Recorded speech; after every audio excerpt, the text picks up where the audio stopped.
Assalamu alaikum and hi friends. Welcome to my kitchen by Fasa. எல்லாரும் நலமா இருப்பீங்கன்னு நினைக்கிறேன். இன்னொரு vlogல எல்லாரையும் சந்திக்கிறதுல சந்தோஷம். இன்றைக்கு என்ன vlogண்டா 2-3 மாசம் கழிச்சு உம்மோட வீட்டுக்கு போய்த்திருந்தேன். அப்போ அங்கே ஒரு நாள் எப்படி போய்த்துச்சு அப்படின்றது தான் இன்றைக்கி vlog-ஆ பார்க்க போகிறோம்.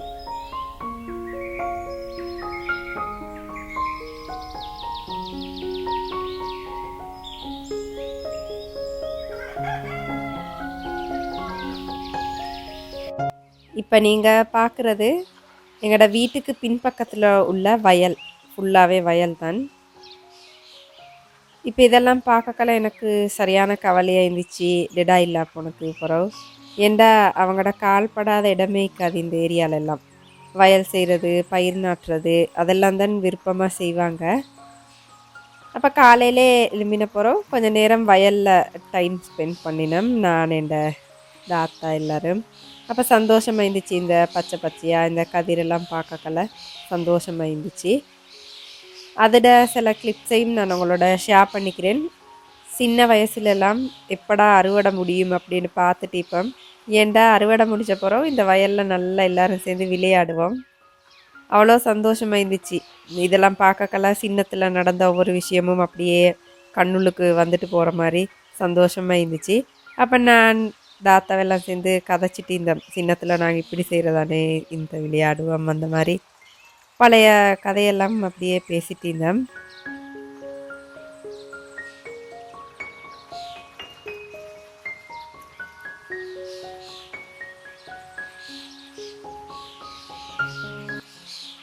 இந்த முறை ஊருக்கு போகல தாத்தாவும் கூட வந்திருந்தாங்க.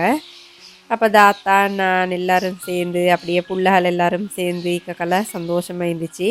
வேலைகள் செய்கிறத விட கதைக்கிறது தான் கூடுதலாய்க்கும். அப்போ உண்மை தான் வேலையெல்லாம் செய்வாங்க பாவம். நாங்கள் அப்படியே கதைச்சிட்டே அப்படியே டைம் போகும்.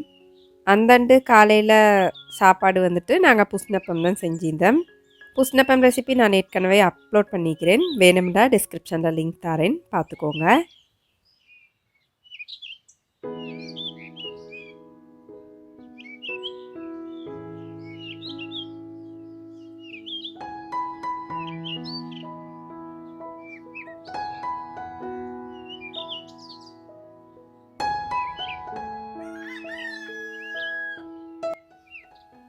எங்களோட தாத்தா என் ட்வின், நான் முந்தின வீடியோன்லையும் சொல்லிப்பேன்.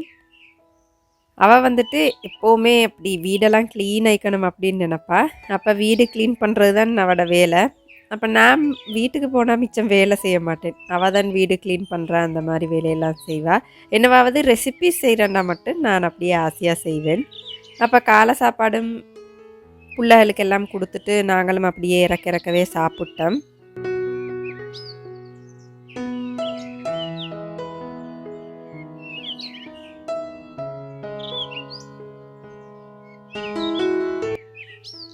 'தாத்தாக்கு மூத்தது பொம்பளை புள்ள, 2வது ஆம்பளை புள்ள.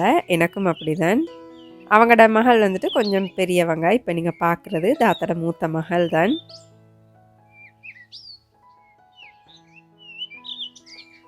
எங்களோட வீட்டு கிளைமேட்டுக்கோ என்னதுக்கோ தெரியா அந்தூரியம் மாஷாலாண்டு அப்படி பூக்கும், சக்ஸஸாக வளரும். இப்போ எனக்கு அவ்வளோவா சக்ஸஸாக அந்தூரியம் எல்லாம் வராது. ஆனால் எங்களோட வீட்டில் எல்லா கலர்ஸ்லேயும் மாதிரி அந்தூரியம் விற்கிது. அப்போ அன்றைக்கு பகலைக்கு கொஞ்சம் பிரியாணி செய்வோம். வீட்டில் உள்ள சாமனை வச்சு பிரியாணி செய்வோம் அப்படின்ட்டு தான் நான் கொஞ்சம் பிரியாணி மசாலா அரைச்சிட்டிக்கிறேன். அந்தண்டு அந்த புதினா கீரை, கொத்தமல்லி கீரை எதுவுமே ஈக்கல்ல. அப்போ சரி பரவாயில்ல, ஈக்கிற சாமான்களை வச்சு செய்வோம் அப்படின்ட்டு தான் கொஞ்சம் சிக்கன் பிரியாணிக்கு சிக்கனுக்கு மசாலா தூள் எல்லாம் போட்டு அப்படியே மேரினேட் பண்ணி வைப்போம்ண்டு மிக்ஸ் பண்ணிட்டிக்கிறேன். சேனலில் சிக்கன் பிரியாணி ஏற்கனவே நான் அப்லோட் பண்ணிக்கிறேன். வேணும்டா ரெசிபி லிங்க்கை டிஸ்கிரிப்ஷனில் தாரேன், பார்த்துக்கோங்க.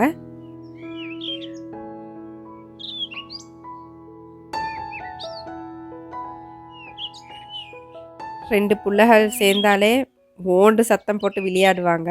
4 புள்ளைகள் சேர்ந்தால் செல்லவா வேணும் இல்லையா? நான் ஃபுல்லாகவே வீடியோவை மியூட் பண்ணி தான் எடிட் பண்ணினேன். ஏண்டா எடுக்கல அவ்வளோ சத்தம். எங்கட கதை ஒரு பக்கத்தால், புள்ளைகளோட சத்தம் ஒரு பக்கத்தால் கேட்டுகிட்டே இருந்துச்சு. அப்போ மியூட் பண்ணிவிட்டு தான் நான் இப்படி வாய்ஸ் ஓவர் கொடுத்துட்டிக்கிறேன்.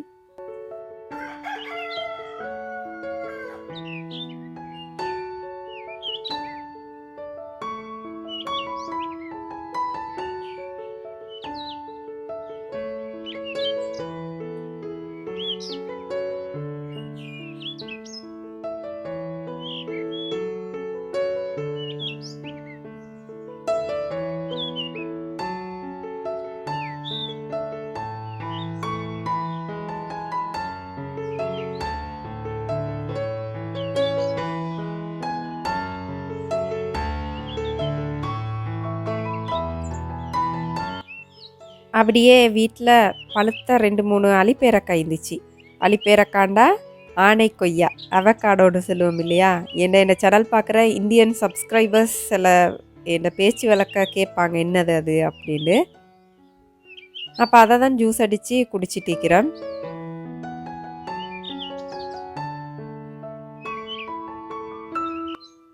என் ஃபேமிலி பற்றி என் சகோதரங்கள் பற்றி நான் முந்தின ஒரு வீடியோவில் சொல்லிப்பேன்.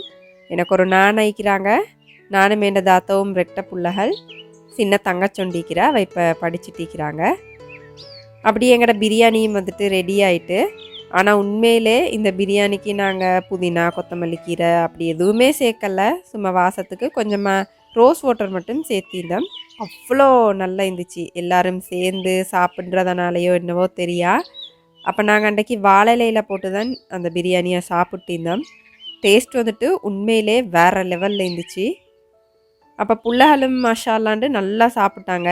இல்லாட்டி என்ன புள்ளகள் அப்படி மிச்சம் சாப்பிட மாட்டாங்க. அன்றைக்கி புள்ளகளோட எல்லாரோடையும் சேர்ந்து நிறையவே சாப்பிட்டாங்க.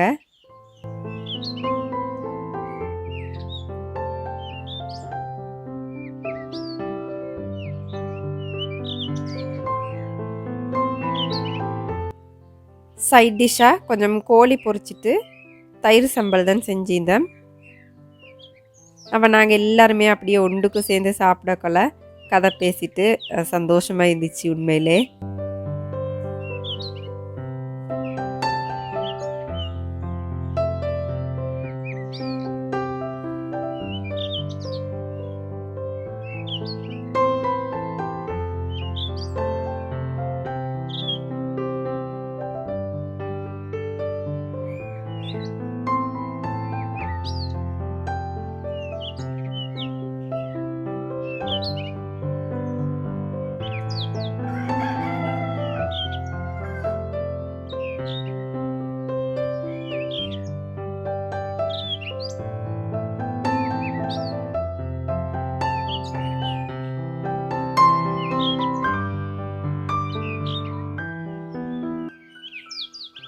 அப்போ வீட்டுக்கு போயிட்டு மிச்சம் நிற்க கிடக்கல.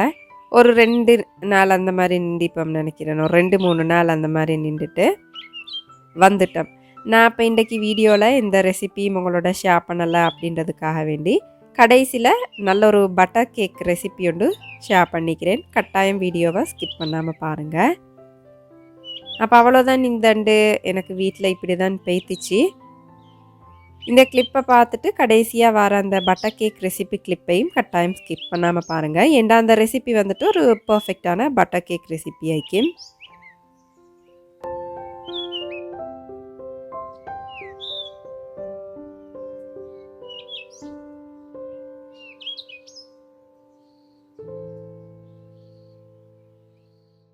திருப்ப நாங்கள் வீட்டுக்கு வந்துட்டோம். இப்போ அந்த பட்டர் கேக் ரெசிபி எப்படி செய்கிறேன்னு பார்ப்போம். முதலாவதாக பட்டரை வந்து நீங்கள் ஃப்ரிட்ஜிலேருந்து கொஞ்சம் நேரத்துக்கு முந்தையே எடுத்து வச்சிங்க அப்படின்னா அது சாஃப்டாகி உங்களுக்கு பீட் பண்ணுறதுக்கு லேஸ் ஆகிக்கும். அதோட சீனியை நல்லா இப்படி பவுடர் பண்ணிவிட்டு சேர்த்திங்கண்டா பீட் பண்ண லேஸ் ஆகிக்கும். இந்த கேக்குக்கு உங்களுக்கு பட்டர் அப்படி இல்லாட்டி மாகரின் பயன்படுத்தலும் உண்மையான அந்த பட்டர் டேஸ்ட் வரத்துக்கு பட்டர் பயன்படுத்தினீங்க அப்படின்னா நல்லா பட்டரும் சீனியும் நல்ல ஒரு லைட் கலர் வர வரைக்கும் மீடியம் ஹை ஸ்பீட் வச்சு பீட் பண்ணிக்கோங்க. அதுக்கப்புறம் முட்டை சேர்க்கக்கல கட்டாயம் ஒண்டொண்டாக சேர்த்து நல்லா பீட் பண்ணிக்கணும். ஏன்டா இந்த கேக் பேக்கிங் கிளிப்ஸில் நான் அதை செல்லுவேன் ஒரே. ஏன்டா எல்லா முட்டையும் ஒன்றுக்கு போட்டு பீட் பண்ணிங்க அப்படின்னா வேகாத முட்டை துண்டுகள் இடையில இருந்துச்சு அப்படின்னா கேக்கில் பிலால் வாசம் வரும். அதுக்காக வேண்டி கட்டாயம் இந்த சைடுகளையும் எடுத்து விட்டுட்டு நல்லா பீட் பண்ணிக்கோங்க.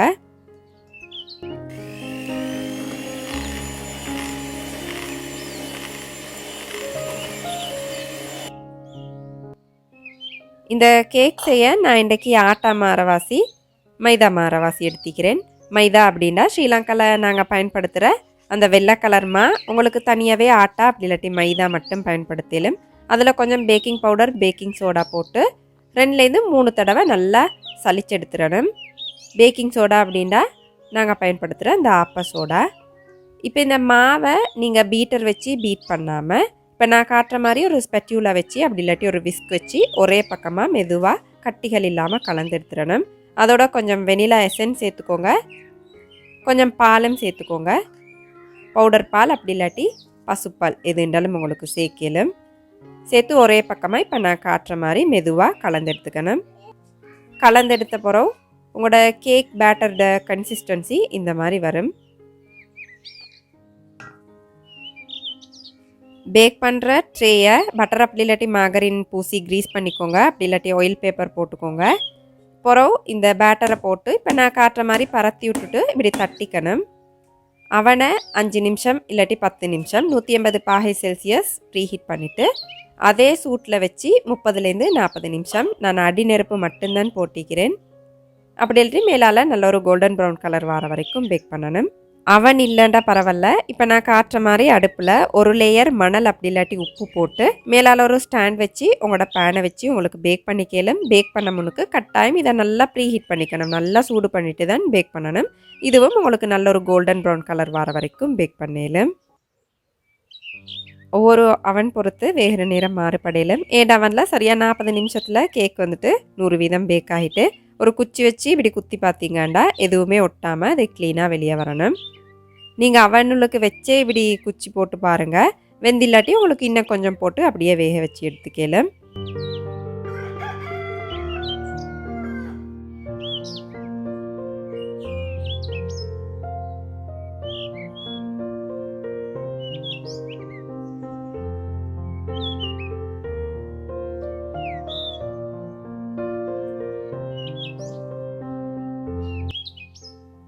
உண்மையிலே இந்த கேக் ஆட்டாமா கலந்து செஞ்சாலும் அவ்வளோ டேஸ்ட்டாக இருந்துச்சு. உண்மையிலே ஒரு பர்ஃபெக்டான பட்டர் கேக் ரெசிபி. கட்டாயம் இன்ஷா அல்லாஹ் இந்த ரெசிபியை முயற்சி செஞ்சு பாருங்கள். இந்த வீடியோ உங்களுக்கு சுவாரஸ்யமாக இருந்திக்கும் அப்படின்னு நினைக்கிறேன். அளவாக சாப்பிடுங்க. அந்த அளவில் ஆரோக்கியத்தை அதிகமாக சேர்த்துருங்க. வாழ்க வளமுடன். தேங்க்ஸ் ஃபார் வாட்சிங்.